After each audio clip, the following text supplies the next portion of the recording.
안녕하세요. 매일 새로운 사연을 전하는 읽어주는 사연 라디오입니다. 구독과 좋아요, 많은 공유 부탁드립니다. 오늘의 사연 시작하겠습니다. 안녕하세요. 신혼 2개월 차의 여자입니다. 연애를 합쳐 결혼 생활 평생에 걸쳐 둘이서 가장 행복하다고 하는 이 신혼에 이런 일로 서로 감정이 상해 있는 제 마음도 마음이 아닙니다. 너무 스트레스 받는 일인데 어디다가 말은 못하겠고 당사자나 마찬가지인 친정 부모님께도 쉬쉬하고 있는 상황이네요. 남편과는 동갑내기 커플입니다. 연애하는 동안에는 남편이 이렇게 엄마 사랑하는 효자의 대들보인지는 하나도 몰랐어요. 눈치를 못 챈 제 잘못도 있겠죠. 그런데 정말 자기 입으로 어머니 모시고 살 생각 없다. 노후는 각자 도생하는 거 아니겠느냐. 자기 입으로 외치던 사람이니. 다른 사람도 아니고 3년을 연애하고 결혼까지 하게 된 내 남편이 그럴 거라고는 생각하지 못했습니다. 남편이 어머니에 대한 존경심을 표현한 적은 딱 한 번 있어요. 결혼 이야기가 오가기 시작할 때쯤에 자기가 모아놓은 돈이라고 자기 통장 잔고를 보여준 적이 있는데 사실 남편 나이 정도의 연봉이면 보통 그 정도는 모았겠구나 하는 액수입니다. 정확히는 그 정도 모았겠다 하는 금액보다는 조금 더 가지고 있기는 했어요. 그런데 그 돈을 모아낸 부분에 대해 자부심이 상당하더라고요. 그게 다 자기 엄마 덕이라고 하는 겁니다. 헛돈 안 써도 되게 회사 점심 도시락도 다 싸주시고 했다고. 그 말을 들었을 때 어머님이 대단하시다는 생각밖에 안 들었어요. 남편이 본가 근처에서 자취를 하기는 했지만 그래도 차로 15분은 가야 하는 거리였는데 아침마다 그 거리를 오가면서 남편 점심 도시락을 챙겨주셨다는 거니까요. 솔직하게 속으로 어머님이 대단하다는 느낌도 있었는데 그럴 거면 본가 근처에서 자취하는 것부터 그만하지 그랬냐고 하는 생각이 들었습니다. 모르긴 몰라도 점심값 아끼고 월세로 낼 돈까지 아꼈으면 진짜 큰 돈을 모았을 텐데 싶었거든요. 시댁에 집이 좁은 것도 아니고 자기가 쓰던 방의 책상이며 침대까지 버젓이 그대로 있는데 교통이 딱히 좋은 것도 아닌데 자취를 할 이유가 전혀 없어 보였었거든요. 저 또한 결혼하겠다고 모으던 건 아니지만 대학 졸업 후 직장 생활 하다 보니 모여있는 돈이 상당히 많았고 액수 또한 남편하고 비슷했어요. 제가 취직 실패하면서 2년 정도를 직장 없이 취직 준비만 하던 때가 있는데 남편이 군대 다녀온 기간하고 치면 취직 시기는 서로 비슷했기에 모아놓은 돈도 비슷했습니다. 돌려 말하자면 사실 남편이 그만큼 돈을 모아놓았다고 해도 큰 액수인 건 변함없는 사실이지만 어디 자랑할 만큼 엄청 큰 돈을 모아놓은 건 아니었던 거예요. 자기가 돈을 모으는데 어머님 공이 컸다고 말을 하고 싶었나 보다 하고 말았지. 그 말이 곧 어머님의 노후까지 자기가 책임지겠다고 하려던 말이라고는 생각도 못했습니다. 아무튼 당시 남자친구였던 남편이 모아놓은 돈도 적당하고 저나 남편이나 동갑내기이지만 홍기가 찼다면 충분히 찬 나이였기 때문에 결혼 이야기가 나오고 나서 양가 혼담이 오고 가게 되었습니다.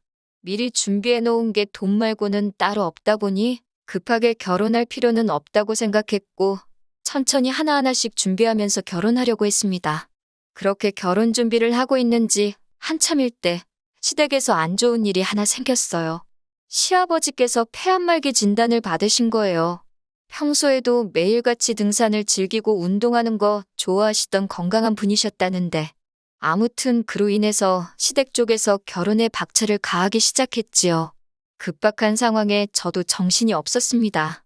그래도 주거의 문제이기 때문에 좀 더 생각을 했어야 하는데 그때는 저도 경황이 없어서 저희가 살게 될 신혼집이 시댁에서 그렇게 가까운 곳이라고는 상상도 못했습니다. 엄밀히 말하면 가깝지는 않죠. 차로 20분이나 걸리는 거리에 있으니 말이죠. 그런데 시어머니께서 남편 점심 도시락 싸준다고 매일같이 15분 거리를 오고 가셨다는 사실을 그때는 기억도 못하고 있었습니다. 빠르게 준비한다고 준비를 했지만 시아버지께서는 저희를 기다려주지 못하시고 하루하루 약해지시다가 결국 아들 장가가는 모습 보지 못하고 눈을 감으셨습니다. 어머님은 평소에 그렇게 느긋한 사람이 뭐가 급해서 아들 장가가는 것도 안 보고 가냐며 오열하시다가 잠깐 정신을 잃으실 정도로 장례식장 분위기가 너무 슬펐던 게 기억이 나네요. 장례식 참석 후에 자연스레 시댁에 왕래가 잦아졌습니다. 그런데 시어머니께서 예전하고는 다르게 저를 너무 어려워하시는 것 같다는 느낌을 받을 정도로 저자세로 나오셨어요. 당신이 평생 전업주부로 살아오셨다고. 이제 아버님이 안 계시니 홀시어머니 부담되지 않느냐고 하면서 말입니다. 부담이 안 된다면 거짓말이겠지만 저는 괜찮다고 생각했어요. 반대의 입장에서 돌아가신 게 시아버지가 아니라 친정아버지였다고 생각해보니 정리가 빠르더라고요. 친정부모님도 영원히 제 곁에 계시는 게 아니고 언젠가 떠나실 때가 찾아올 거라 생각하니 부담이 된다고 해도 당연히 해야 할 일이라 생각했습니다. 그런데 그걸 떠나서 문제가 하나 생겼어요. 신혼집은 이미 아버님이 돌아가시기 전에 전부 다 알아봤고 계약도 다 끝나버린 상태고 끝전 치를 날만 기다리고 있었습니다. 그리고 그날이 임박해오는데 아무래도 아버지 장례 치르고 며칠 지나지 않은 상태라서 경황이 없는 건지 남편이 돈 이야기를 꺼내지 않고 있었어요. 제가 몇 번 날짜를 리마인드 시켜주면서 그때까지는 돈이 꼭 필요하다고 말을 해줬는데 남편은 알았다고 중얼중얼 대답을 하고 정작 돈을 보내주지는 않고 있었습니다. 신혼집 반반하기로 한 건데 계약일이 다가오니까 저도 아주 미치겠더라고요.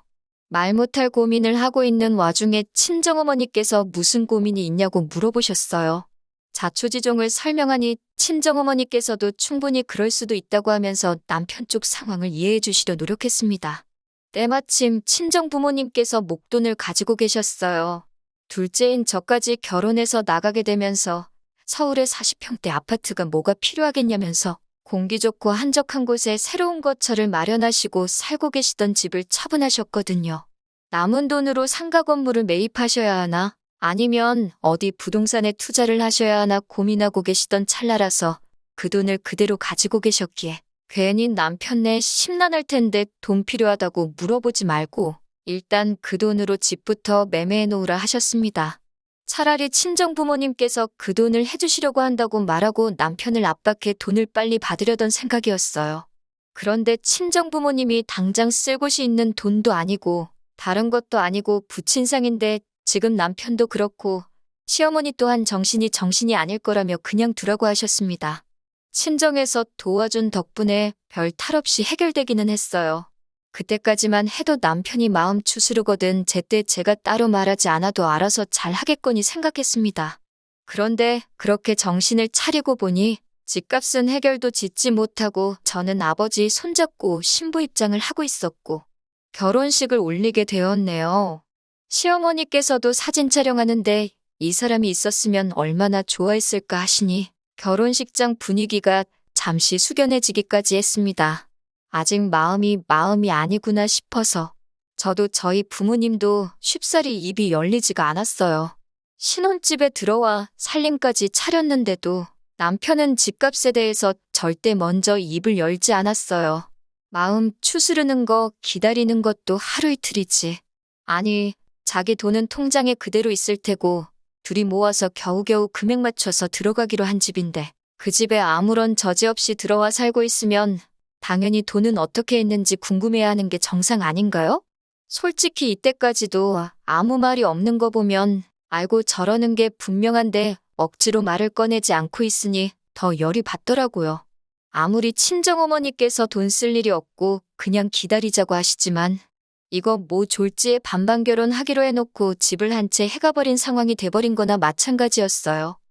친정어머니는 괜찮다고 하셨지만 투자라는 게 언제 갑자기 좋은 기회가 찾아올지 모르는 거잖아요. 돈을 손에 쥐고 계셔야 어디 상가를 매매하든 아파트를 매매하든 하실 텐데 그때 가서 친정어머니가 그 돈이 필요하게 되었다고 아쉬운 소리 하는 모습도 보고 싶지 않고 그렇다고 원래대로라면 돈을 뗄 필요도 없으셨는데 목돈 마련하시려고 대출받는 모습도 상상이 가지를 않았어요. 어차피 남편이 이런 식으로 말을 안 꺼낸다면 제가 말을 꺼내는 날이 오지 않겠나. 시간 문제인 일 아닌가? 하고 생각을 했어요. 당연히 남편 쪽에서 치렀어야 했을 돈인데 왜 그걸 가지고 저희 쪽에서 돈은 돈대로 서놓고 마음고생을 하고 있어야 하는가 싶었습니다. 그래서 단도직입적으로 물어봤습니다. 이 집 잔금 어떻게 치렀는지 왜 안 물어보냐고 알고 있는데 일부러 말 안 하는 거냐고 물었죠. 그러니 남편이 못 들은 척 넘어가려고 하더라고요. 그때 조금 안 좋은 촉이 들기 시작했어요. 저 자식이 일부러 돈 이야기 나올 때 모르는 척 하고 있구나 하는 느낌을 지울 수가 없었거든요. 그래서 더 끈덕지게 달라붙어서 물어봤습니다. 장금 우리 엄마한테 돈 빌려가지고 치른 거 알고나 있었냐? 사실은 그렇지 않았지만 남편한테는 부담감 좀 느끼라고 더 부풀려서 사실을 전달했습니다. 친정 부모님께서 그 돈을 마련해 주신다고 대출까지 받아야 했어서 지금 쓸데없이 엄마 앞으로 매달 커다란 이자가 나가고 있다고 살짝 과장을 해서 말했고, 아무리 친정엄마와 내 사이라도 금전적으로 얽혀있기 싫으니 하루빨리 친정어머니 계좌로 돈을 입금해줬으면 좋겠다 했습니다. 남편은 그제서야 알겠다고 대답했어요. 그동안 이 집을 어떻게 해결했는지 궁금하지도 않았었느냐 물어보니 아버지 일로 경황이 없기도 했고 먼저 안 물어보길래 어떻게 잘 해결한 줄 알았다고 대충 얼버무리더라고요. 경황 없는 거야 저희도 예상했던 바이지만 무슨 100만 원, 200만 원짜리 사는 것도 아니고 아파트를 매매하는 건데 반반하기로 한 상황에 반을 내기로 한 사람이 돈을 안 주는데 그걸 어떻게 잘 해결하겠어요? 답답한 소리를 하고 있으니 열이 받더라고요. 아무튼 남편이 돈을 친정으로 보내기로 했으니 친정어머니한테 그 사실을 알려드렸어요. 곧 남편이 돈 보내기로 했다고 친정어머니는 끝까지 그걸 먼저 물어봤느냐고 하면서 마음 안 좋을 텐데 부담까지 주면 어떡하냐 하셨지만 당연히 그래야 하는 일이니 신경 쓰지 않으셔도 된다고 했습니다. 이렇게 쉬운 거였는데 왜 저랑 저희 어머니가 소가리를 했어야 했는지 싶더군요. 상황 전달은 충분히 되었을 테니 남편이 알아서 잘 보내겠지 싶어서 2번 확인은 안 했습니다. 그렇게 해결됐거니 싶어 있고 지내고 있었어요. 그리고 몇 주 지나지 않아서 제가 다니고 있는 회사에서 외부 업무가 있어서 일을 나갔는데 마침 그쪽이 친정부모님이 새로 이사하신 집 근처라서 오랜만에 친정부모님과 셋이 저녁 식사나 같이 하고 들어가야겠다 하는 생각에 업무가 끝나고 집으로 돌아가지 않고 친정으로 향했습니다. 새로 이사한 동네가 마음에 드셨는지 두 분께서 날마다 여기저기 다니면서 벌써 동네 맛집도 파악을 하셨더라고요. 좋은 데가 있다며 저를 데리고 가셨어요. 평생 서울 생활만 하시다가 적응 못 하실 줄 알았는데 두 분이서 아침 저녁으로 운동도 다니시고 동네 맛집 투어도 하시는 걸 보니 잘 지내시는 것 같아 안심이 되었습니다. 식사를 한참 하고 있는데 그제서야 문득 생각이 나더라고요. 그래서 돈은 잘 받으셨냐고 지나가듯이 친정어머니께 물어봤어요. 남편이 당연히 보냈겠거니 생각했고 그걸 받으셨냐 캐내려는 생각은 없었는데 친정어머니께서 거짓말을 원래도 잘 못하시거든요. 제 질문에 조금 당황한 기색이 역력하시길래 혹시 못 받으신 거냐 하는 질문을 연달아 하니 제가 딱히 캐물을 필요도 없이 남편이 아직 친정에 돈을 안 보낸 사실을 대번에 눈치채고 말았네요. 이 자식을 확 그냥 하고 회사 일이고 뭐고 당장 돈 들고 집으로 튀어오라고 전화하려고 했는데 어머니가 뜯어말리는 통에 그러지는 못했네요. 남편 퇴근 시간 맞춰서 부랴부랴 집에 들어가 일 마치고 돌아온 남편한테 나한테 뭐 할 말 없냐고 물어보는데 눈치를 하나도 못 챈 척 하면서 뭐가 있지? 하고 아무것도 모르겠다는 듯이 말하는데 너무 화가 났어요. 친정에 보내야 하는 돈을 왜 안 보내냐고 물었더니 그제서야 이실직고를 합니다. 왜 그랬냐 물어보니 막상 자기가 취직 후부터 평생 모아온 돈인데 그 돈을 주려니까 아까웠다고 하네요. 저 혼자 살 집을 매매한 것도 아니고 결혼 후에 같이 살 집인데 그게 어떻게 아깝다는 생각을 하느냐. 네 돈이 아쉬운데 내 돈은 안 아쉽겠느냐 했더니 그냥 이렇게 살면 안 되느냐는 겁니다. 제 귀가 잘못된 줄 알았어요. 남편이 그 돈을 못 주겠다고 하는 이유가 지금 생각을 해도 어이가 없네요. 시아버지께서 살아계셨다면 상관이 없지만 시어머니 혼자 평생을 전업주부로 살아오셨는데 어떻게 먹고 살겠냐고. 그 돈을 어머님 노후자금으로 드리면 안 되겠냐고 하는 겁니다. 결혼 전에 부모님 노후는 각자 도생하는 거라더니 이제 와서 왜 말을 바꾸냐고 따졌어요. 결혼 이야기 오고 갈 때 시부모님 노후 준비도 다 되어 있는 걸로 알고 있어요. 노후 준비까지 다 된 판국에 왜 반반씩 결혼하기로 한 돈을 시어머니께 드려야 하냐 물으니 우리 엄마 생각하면 불쌍해서 눈물이 날 지경이랍니다. 남편도 시아버지가 그렇게 갑자기 돌아가실 줄은 몰랐으니 이게 의도한 게 아니라는 건 알고 있지만 저런 식으로 나오니 미치고 팔짝 뛰겠더라고요. 아주 만약에 시아버지가 우리가 결혼할 때까지 살아계셨고 이후에 돌아가셨다면 이 집에 들어간 돈 빼서 어머님 드릴 생각이었냐 물으니 대답을 못 하더라고요. 제정신 차릴 거라 생각해서 나는 그렇게 못하겠다고, 이 집에 친정부모님 돈이 묶여버리면 두 분은 그 손해를 감당해야 하는 것이기 때문에 남편한테 저희 부모님께 매달 200만 원씩 이자와 월세 명목으로 돈을 보내라고 했어요. 그리고 각자의 월급은 남편이 집값이 반을 내고 반반 결혼이 성립할 때까지 따로 관리하게 될 것이고, 저희 부모님께 드리는 돈을 제외하더라도 생활비며 기타 비용에 대해서는 정확하게 반을 가르겠다고 말했습니다. 그러면 남편 월급날에 남편 수중에는 돈이 5, 60만 원밖에 남지 않거든요. 이렇게 하면 제정신 차릴 거라고 생각했습니다. 지금 자기가 우기고 있는 게 얼마나 억지고 말도 안 되는 상황이라는 걸 알아서 이해할 거라고 생각했어요. 그리고 다음 날 아침, 남편이 결심했다는 듯 한 대답은 제가 말하는 대로 하겠다는 겁니다. 앞으로 친정부모님께 이자와 월세를 드리면서 살겠다고요. 단순 계산만 해도 차라리 그 집값 빨리 청산하고 지가 번 돈 가지고 시어머니 용돈을 드리는 게 자기한테 더 유리할 텐데도 끝까지 그 돈을 놓지 못하고 어머님께 드린다고 하는 걸 보니 여태까지 내가 이 사람을 잘못 봐도 너무 잘못 봤구나 하는 생각이 다 들더라고요. 다른 걸 다 떠나서 효심에 눈이 멀면 사람이 이렇게 앞뒤 안 가릴 수 있구나 싶기도 하고, 이 상황을 어머님은 어떻게 생각하시는 건지 모르고 계시지는 않으실 텐데 제가 연락을 해도 받지를 않고 저를 피하고만 계신 상황입니다. 앞서 말씀드린 대로 정작 돈을 빌려주신 저희 부모님께는 아직 말도 못 꺼낸 상황이에요.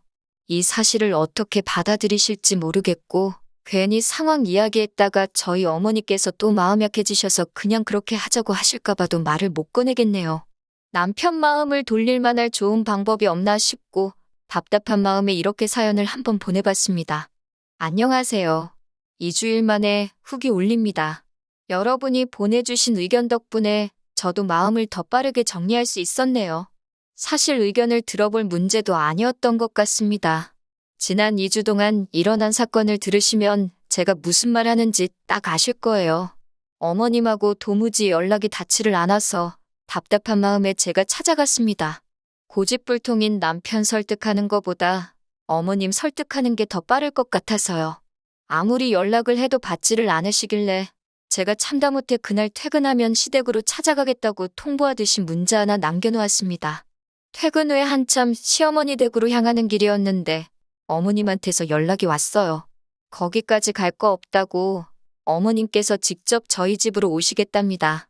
문 열고 들어가니 집에 이미 남편이 도착해 있었어요. 평소에는 퇴근이 저보다 늦는 사람인데 제가 시어머니 댁에 쳐들어간다는 연락을 받고 허겁지겁 집으로 왔는가 싶었습니다. 그런데 뭔가 위화감이 들어서 집을 살펴보니 집이 싹 정리가 되어 있더라고요. 남편하고 그렇게 다툰 일주일 동안 스트레스 받아서 집안일이고 뭐고 손도 대지 않았고 집안 꼴이 말이 아니었거든요. 문 열고 들어가 보니 안방까지 싹 다 정리가 되어 있었어요. 심지어 서랍장 구석구석까지 전부 다 말이에요. 시어머니께서 아침 일찍 오셔서 정리를 하셨다 합니다. 그러더니 남편이 하는 말이 아주 가관이었어요. 어머님께서 이제 우리 집 집안일을 해주실 거라고요. 그 말 듣자고 어머님을 보자고 한 게 아닌데 어머님도 하시는 말이 너희들 맞벌이 하느라 바쁠 텐데 집안일 걱정은 하지 말라고 하시는 겁니다. 어머님께서 매일같이 오셔서 밥도 해놓으실 거고 빨래도 하실 거고 청소도 다 해주신다고요. 무슨 말을 하려고 저러나 싶었는데 남편이 꺼내는 말이 어머님께서 집안일을 대신 해주실 테니 어머님께 월급을 드려야 한다는 거예요.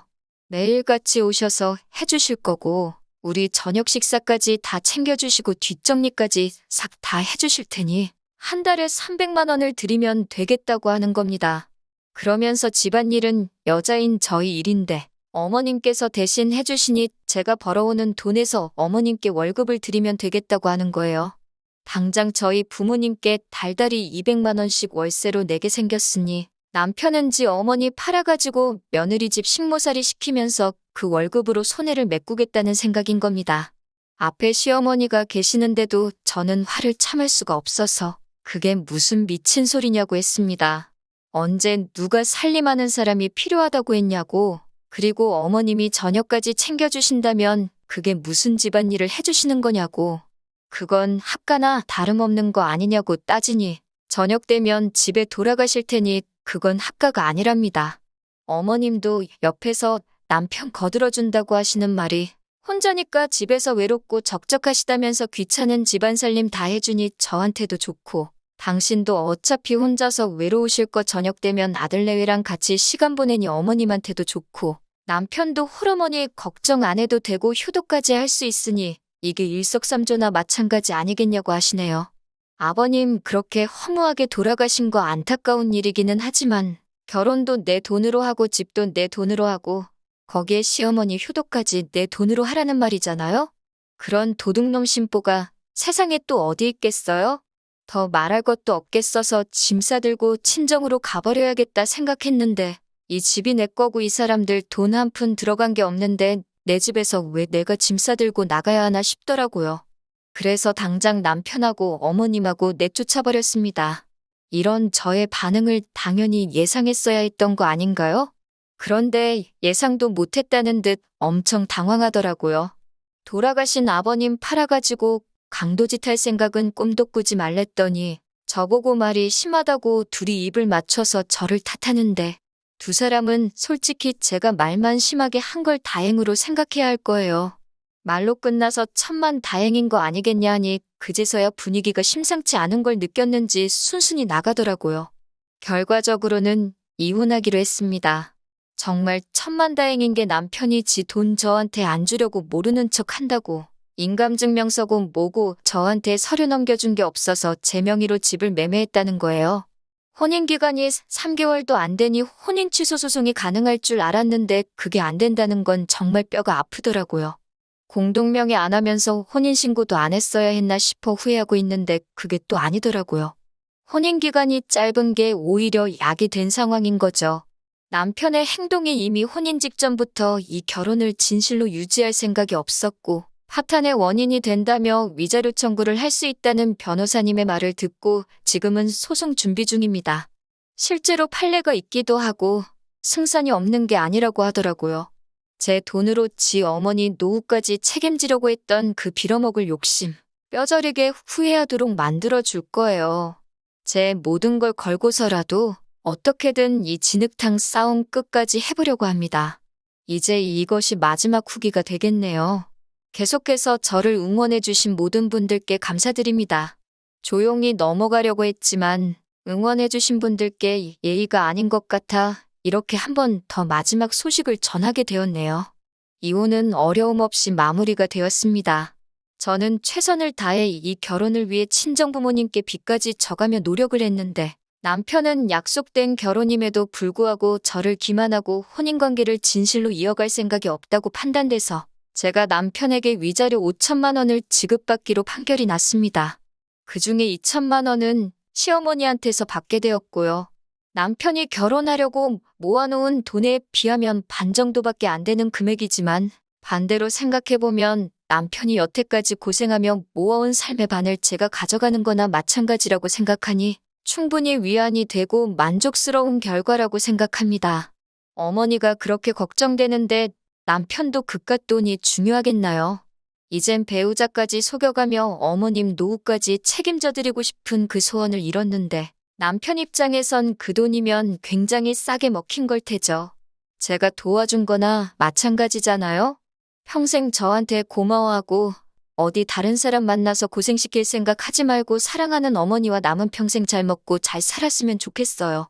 잘 못 먹고 잘 못 살아도 이젠 남남인 제가 신경 쓸 필요도 없는 일이지만요. 여러분의 응원이 없었다면 절대 이렇게 되지 않았을 겁니다.